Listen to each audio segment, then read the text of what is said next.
3 indicators na lumalago ang isang negosyo. Hello everyone! I am Iza Estinopo at ngayon po magkukwento ako tungkol sa top 3 indicators na ang isang negosyo ay lumalago.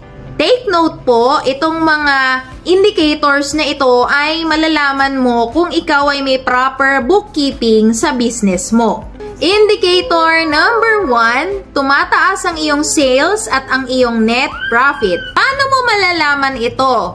Una sa lahat, dapat may proper bookkeeping ka at meron kang monthly, quarterly, and annual reporting sa iyong business. Siyempre, as time goes by at tuloy-tuloy ang iyong proper bookkeeping and accounting sa iyong business, makikita mo na unti-unting nag-i-increase ang sales at ang net profit mo. Ang pagtaas ng sales ay indicator na lumalawak ang iyong customer base. At ang pagtaas ng iyong net profit o net income ay indicator na effective ang pricing strategy mo at maganda ang operations mo. Indicator number 2, lumalakas ang cash flow.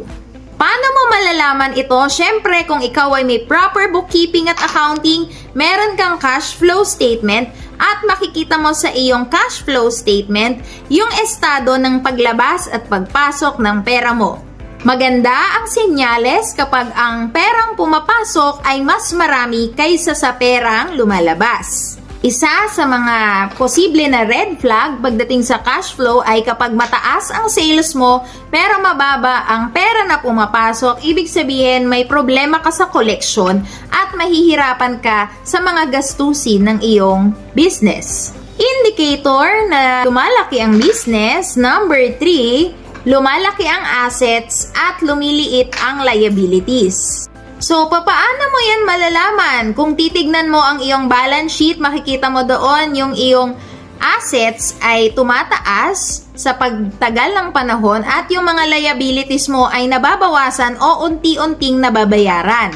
Ang isang negosyo na nakakapagpundar ng mga assets sa pagtagal ng panahon ay isang senyales na ang negosyo ay lumalago. Ilan lamang po yan sa mga indicators na ang iyong business ay lumalago. Kaya po napakahalaga po ng accounting at ng bookkeeping sa ating business kasi dito makikita at mamomonitor natin kung ano ba ang stability ng ating business.